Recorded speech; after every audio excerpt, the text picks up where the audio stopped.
welcome everybody to another edition of my podcast where every day we talk to successful people like my new friend here, Lester Dellosa. He is a fashion designer, correct? Extraordinaire. Yeah, exactly. Thank you so much for that extraordinary word. Extraordinary. That is the kind of people that we're talking about here. All right, because we want to know what is your secret. What makes Lester Lester? Well, there's a lot of things that makes Lester Lester because Lester is not just a person. Lester is more than I wear a lot of hats, right? And I somehow consider myself as an artist at the top of the list, but I'm also a volunteer diver, and I'm an environmental advocate. At the same time, I'm an artist designer, and I work with government entities. I volunteer, I pitch ideas, but most of the times I try to identify myself as an artist, a person who uses fashion as a platform to, promote environmental education at the same time creating garments that's changing the community and the environment one garment is like. So Lester, I am really big in environmentalism as well. Are you? Yeah, absolutely. And anything that's green is something I really support. So you incorporate a lot of your environmentalism into your fashion designs. Can you describe that a little bit? Sure thing. So what I call my fashion works as wearable art, but at the same time I try to embed it with sustainable fashion. If you're not familiar, fashion is one of the top polluters in the world.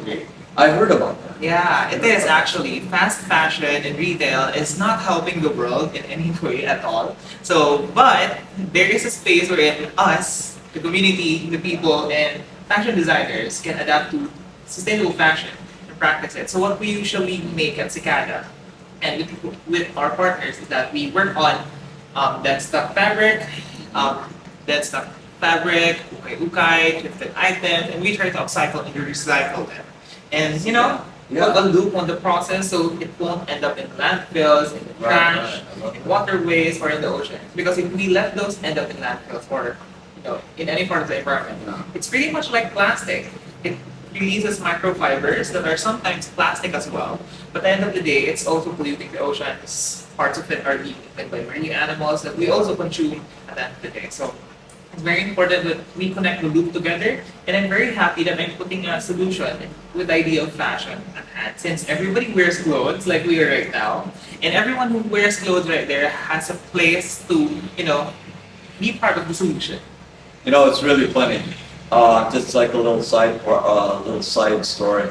I went downstairs. I was looking for a new shirt. There was an ukay store just right downstairs, and I was saying, okay, I need to change it to a new shirt, right?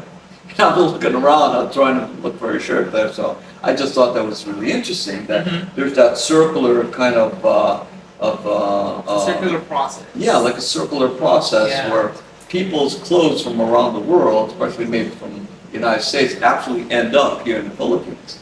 Here's a trivia about that, right? Circular fashion is great, but when it comes to ukay and thrifted clothes, it's technically not great at all, since Philippines is considered as a dump site for trash and waste from international countries, from abroad. So they bring it to the Philippines, and people in the Philippines try to make a profit out of it. The process of dumping trash is not good, but as much as possible, Filipinos are trying to make a business out of it and trying to recycle materials because we see trash as an infinite source. Yes. And it's a really good idea to maximize that infinite source instead of using sources that are not going to last for a while. So how do you incorporate some of that, you said source material, right, into your fashion? That's the exciting part of being a sustainable fashion designer. Since when I incorporate trash or fashion waste or upcycled textiles into my fashion, we usually make most out of it. There's this process called design thinking, where we try to identify how to make the best out of this item. Like for example, let's talk a pair of old jeans that you're not using anymore. I think you have one actually in your house that you're not using anymore that has been lying there for years, but you've been neglecting it to be used. That's an example of items that we work on. We try to maximize how best could this function, how would this be able to work as an item in another purpose. Like for example, instead of it being a pair of jeans, we turn it into a pair of pants instead.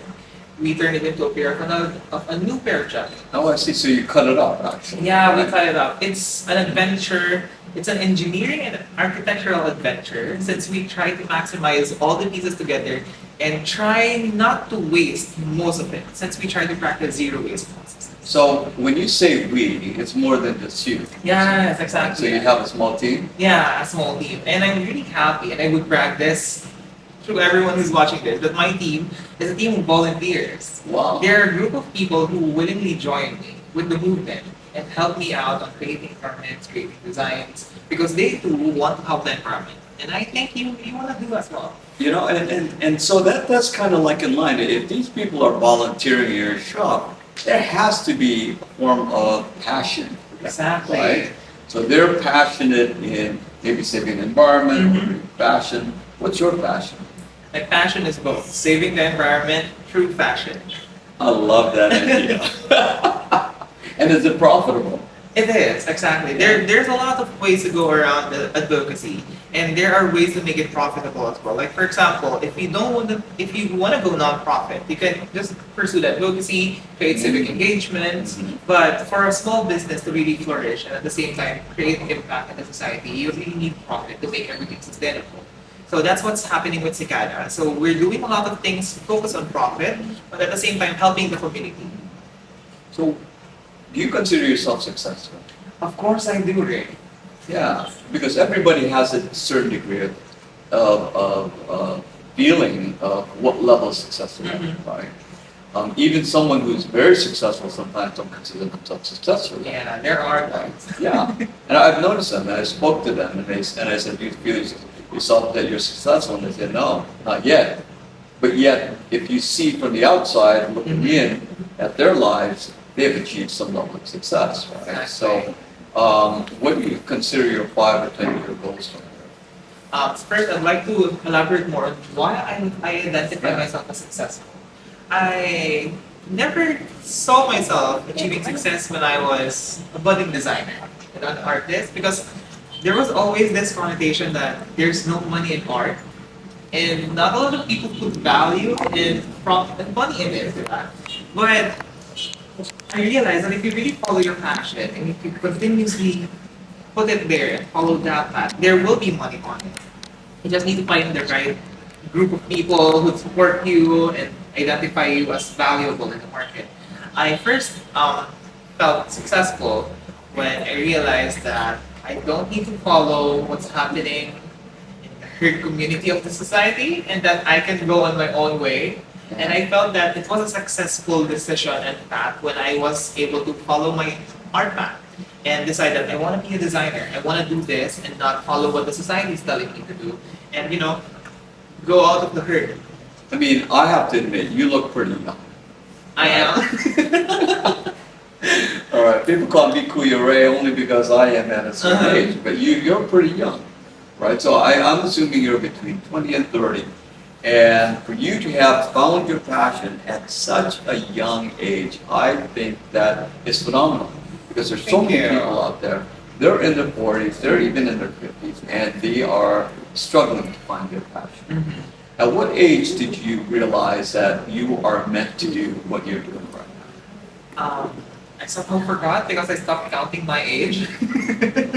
But I stopped counting my age. There's nothing wrong with that. But what's important is you know how to find and identify what you really want to do in life. Right. There's no specific age where you'll find this. That's what I'll give you as a guarantee. Some people found their success life stories, like for example, Mark Zuckerberg is more than 30, I think. Some people who invented really great technology and digital platforms right now have exceeded the age of 40 or something. Yeah. There's, I think it was Vera Wang, who... Vera Wang. Yeah, I think... she's one of the #1 designers. Yeah, Vera Wang is a really good designer out there, and I think she designed or made her first vest around 40. 40. Yeah, so I just want to say it out there that you don't need a specific age to be successful and find the right path. Right. The best way to do it is just do it now. And I think that was one of my success points in life when I realized that no, Lester, you don't need to find a path. Just do what you want to do now. Start it and then pursue it. Because if you don't start, nothing will happen. It will always be just that illusion in your head that you want to be a designer, but you've never started it up.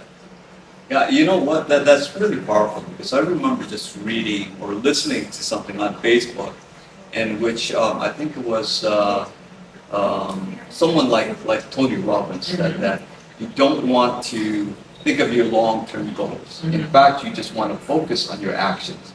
Actions is what dictates whether or not you're going to be successful. Because sometimes when you're thinking about what your long-term goals are, it is so big, it is so huge, You gotta right, go along. that you don't involve. It kind of frightens you to make the small little action. But if you focus on the small actions today, right, no matter what it is, I mean, if you do one action per day, you have done 365 actions by the end of the year. Exactly. That's huge, right? I want to jump on that as well. That if you focus on what's happening today, you try to manipulate on what's going to happen tomorrow.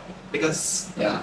thinking too much about what's going to happen a week later, a month later, or the next coming year would only overwhelm you with too much stuff that you're forgetting to focus on what's happening in the present. And it gets you to, daydream about it. It's really nice to daydream, but you have to go back to where you are now and start doing things now. Because what you do now affects what's going to happen to you tomorrow and the next coming days. Absolutely, I just love that. You know, when the girl said you need to, Ray, you need to meet Lester, I wasn't quite so sure who this Lester guy. But just listening to you in the last, since I met you earlier, like in the last 30 minutes, I mean, I have found you to be a remarkable woman. Thank you. And I love your insight. And one of the things I wanted to know is, you must have had some struggles. Right? Definitely. I mean, everybody who has reached some degree of success in life always have to struggle. They fell many times, but yet they were able to pick themselves up. What were some of the struggles that you have faced in your past towards your career that helped define who you are? There's a lot. I'm sure there is. Give us give us one juicy story, or if you can't, give us two. Nobody else knows that you're willing to share. Sure. I am very private with my life phase, specifically with my mental health. Since it's one of the things I try to treasure most, since it's something that I'm not necessarily able to, say to people randomly, hey, I'm this. Because not everyone would understand your mental health status, and at the same time, mental health is a spectrum. What you're feeling is different from what I'm feeling, despite we're diagnosed with the same thing. Sure. So, I technically have ADHD. ADHD. Yeah, ADHD. ADHD, yes. Attention deficit hyper. Yeah, I have ADHD, and it's one of the things that struggles me mostly as an artist, as a person in the community who tries to help the environment. Because, despite all the things and ideas I want to do, like for example, let's do a campaign, let's do a movement, let's go on a rally. Those are all ideas I think of in a day, but I just need to choose one. And it's really hard to choose one. Because you're also good. Because I'm also good at it, and I want to do all of it, and I want to achieve so much, but I can't since I'm just one person. Yeah. And it's one of the many struggles out there. And one of the major problems with having ADHD is not everybody understands how people with ADHD function. Our brains are wired differently, which is somehow an advantage to my artistic capacity since, my visions go beyond my normal imagination. So it helps a lot with designing and creating a niche and being different from other designers out there. But at the same time, it's really hard on engaging with normal people. Because you're not normal. Because I'm not normal. So it's my biggest problem. And it's really small, but I can't necessarily say it to people all the time. Yeah. Because number one, if I tell people I have ADHD, a person would look at me like, huh? What is that? Yeah. Are you mentally ill? Yeah, and is it infectious? Is it infectious? If I touch you, will I get it? What is that ADHD? Yeah, Right? and it also affects people when it comes to employment. Not a lot of business entities employ people with mental illnesses or disorders, so it's really hard since not everybody is capable of understanding the lens of how mental health is. But what really puts me on a struggle here is since I'm an environmentalist who works with fashion, the main goal there is to engage the community in my craft so they would be fashion conscious people at the end of the day. The biggest hardest thing there is to engage with them since I have social issues as well. Having ADHD allows me to not vibe with people easily. So it would be very hard for me to read how a person is feeling with what I'm explaining. I would be, for example, right now in this interview, I would be bombing you with information about fashion, but it wouldn't easily come to me that you're not a person of fashion. And at the same time, you wouldn't be able to understand the jargons I'm speaking. So I have to tone things down and communicate things in a way you'd be able to understand. So communicating with people is really hard, but I try my best.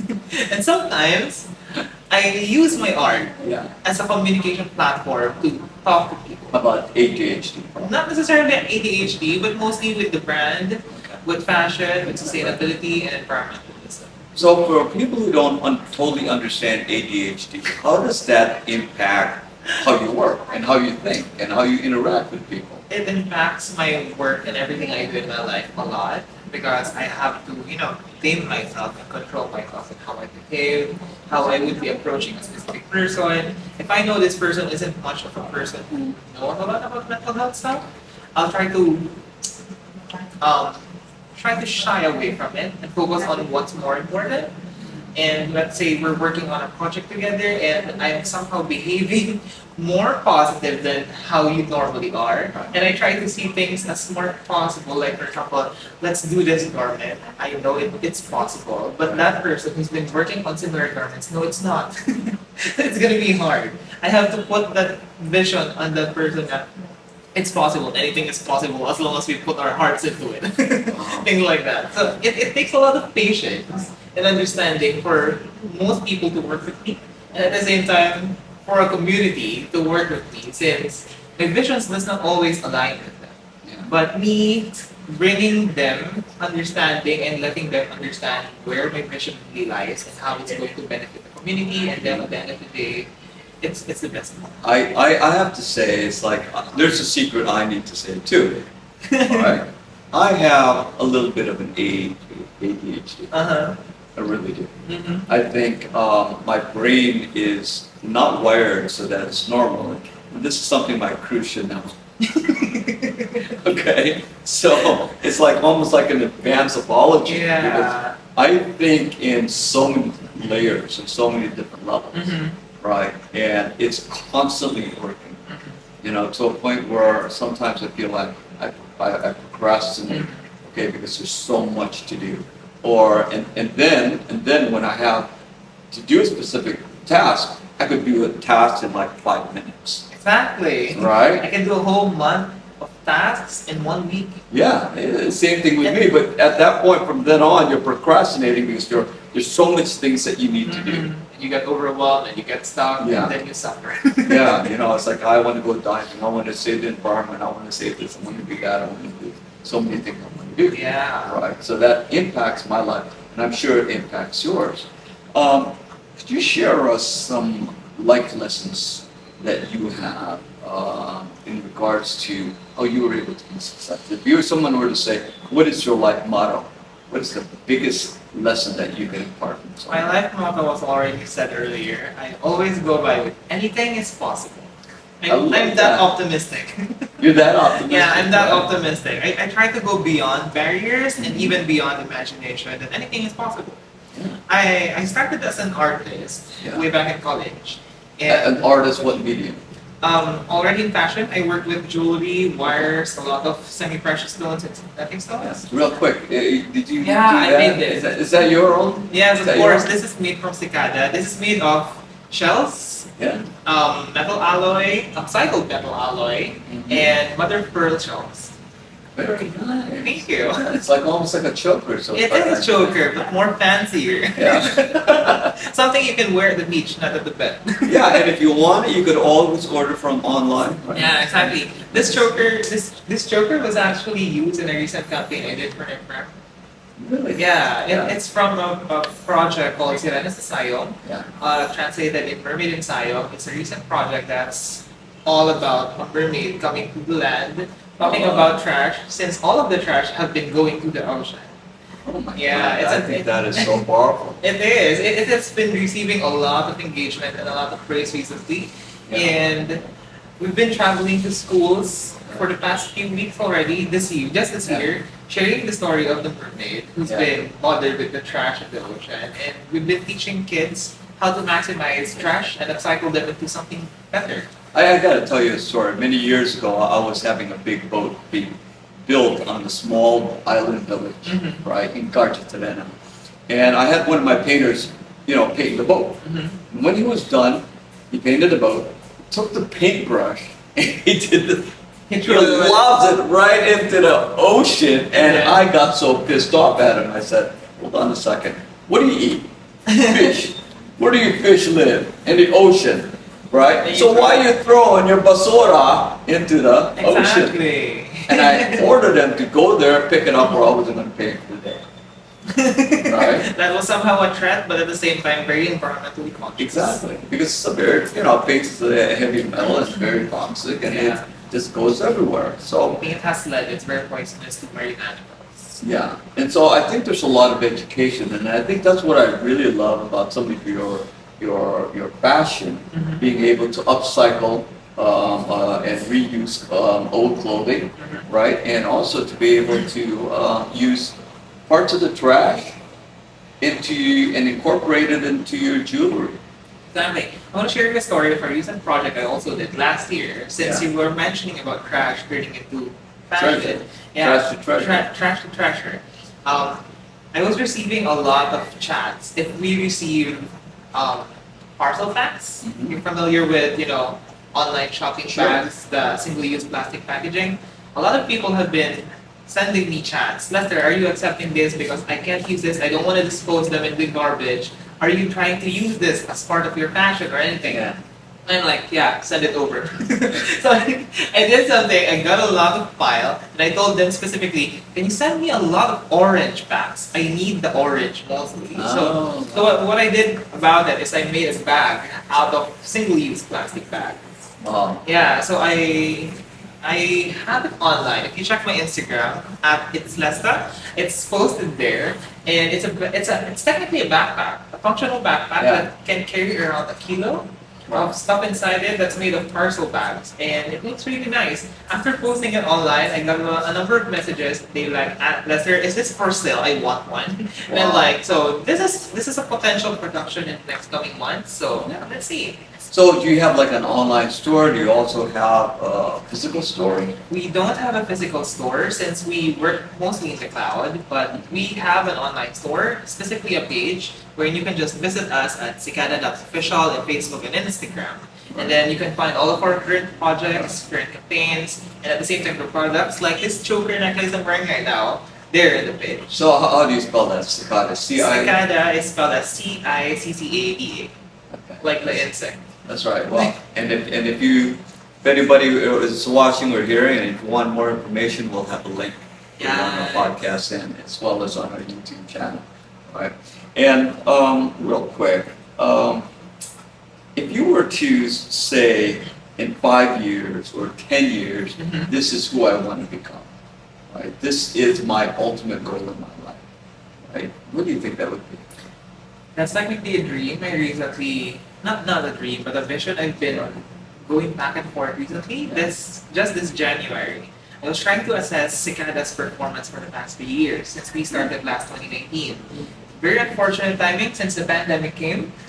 We weren't able to really function and go around and engage with communities, but we did have ample of fashion shows before the pandemic happened. So we were able to really go out there and show what we're doing in the fashion industry. And when the pandemic happened, we tried to go digital. Since everyone's online and nobody can go outside, since the pandemic is out there and you don't want to get COVID, so we started a digital fashion campaign where it's okay to dress up in your bedroom, in your living room. At the same time, be conscious about your wardrobe since there's clothes there that you haven't worn for weeks or months. Give them time to shine.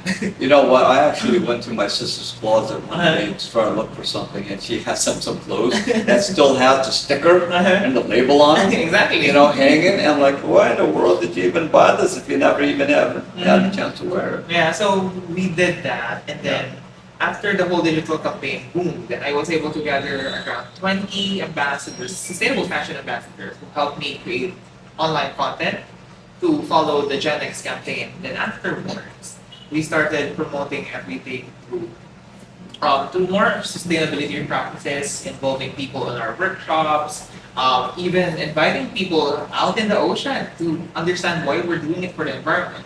I actually invited, I forgot how many they were. I think they were 5 people, but I did remember I invited more people there, and I told them who wants to go out in the sea, ride a boat with me and plant coral fragments. This is part of the brand, and we're trying to do something for the ocean since we're working for the environment. There's a lot of people who wanted to engage with us because they weren't able to go out because of the pandemic and lockdowns and things like that. So I think it's a really eye-opening thing that people are really willing to go with you with the idea of with the idea of environmentalism and saving the environment, but at the same time supporting the brand.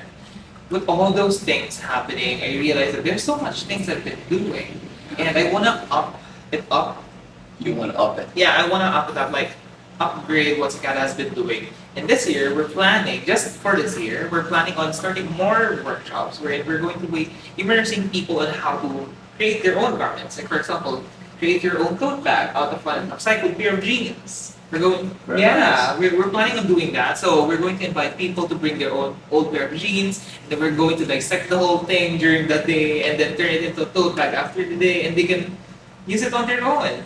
Things like that. At the same time, I'll maybe build my own metals afterwards. Since I work with jewelry, I plan in the next 3 to 5 years to be able to not necessarily. I do make my own jewelry now, but I want to upgrade my process. Like for example, being a silversmith, it's like melting my own metal, molding it into the shapes I really want. I can work and turn wire sculptures into turbos and seashells and into other figures now. But it would be really lovely if I could mold a silver plate or a silver earring that's shaped like a turtle more. It would be more sustainable, and I think working with excess metal from other pieces that I've made would really help out on creating a loop and making things more circular. Yeah, so you're closing the loop. Yeah. Right? So one day you could say, this necklace was made out of such and such trash. Mm-hmm. Right? And at the same time, we're not just saying that fashion can be that, but at the same time, we're also bringing the idea of sustainability with everyone. Since most of fashion goers aren't fashion conscious, they're always into new thing in the market. What's the new thing? What's the new sweater? What's the new pair of shoes that's Adidas is releasing? Everybody's into that. Nobody really tries to go and think that I have something in my closet that I've never really worn. Maybe I can turn it into something else. We want to bring that idea in the mainstream and put it out there that it's possible to do this even if we're at 2023 or in the upcoming years. You don't always have to go buy something new. You can always go back and just use it and repurpose. You know what? I really look forward to when they see the CICCADA brand at SM. I would love that. Or at Cultura. Yeah, I would love Right? that. Cultura is huge, especially for artisan brands. Right? And if you were to say, this shirt is made out of 3-in-1 sachets, which Why not? Yeah, I mean, you could do that. Yeah. And I see, even some islanders, what they've done, it's like they made like a shower curtain out of all these sachets. Yeah, some local communities out there are already doing the practice. So technically what CICCADA is doing is not new. But what we're doing is we're mainstreaming what's not new and promoting the idea of sustainability in it, since everybody's trying to forget about it. If I were to say, what one person has inspired you to become who you are, who would that be? One person. Yeah, would there be one person out there? I try not to look at idols most times. But one person, you're gonna find this really funny. One person that has really struck me and has really empowered me to pursue being a designer and do what you want to do despite being different is Lady Gaga. Lady Gaga, it's so funny. When you were saying that, I was thinking to myself, I wonder if it's Lady Gaga. Well, it's Lady Gaga. Wow. I was a budding artist and designer when Lady Gaga started in the music industry, and I think you'd remember her showing up in her music videos, the avant-garde, really and she was dressed up as a ham suit. Yeah, and she went to the VMAs dress up in neat. Yeah. Exactly. She was the type of person who helped me understand that it's okay to be different. It's okay to express what you want to do in the world, feel the people trying to follow other people. That idea of, uniqueness, highlighting and putting shine on your originality really gave me the tools to be myself. And look where I am now. I absolutely just love that. I love everything that you do. I love what you're passionate in. Thank you. I love your advocacy in environmentalism. Yeah, and especially in terms of pollution and you reuse Upcycle. Yeah, upcycle. Yeah. Right. And so, and I really look forward to, and I'm sure a lot of people who are listening and watching this right now are really looking forward to eventually seeing the CICCADA brand at Out some there. of the major markets out there in the next 5 years Yeah. or so. Right? Maybe Cultura, if you're listening in, this is a man who should We are open. really Just come reach out me there. out. Yeah, right? Find out who you are, where you are. Yeah. And we really, I really want to thank you for being on this podcast, and look forward to having you again in the future to see where you're at and what you have done so far. And I know with the ADHD, I mean, it will take you to faraway places that you never even I know. right? Well, thank you again for being on the show, and thank you everybody for also being on the podcast and watching in. And stay tuned for our next exciting guest. Thank you.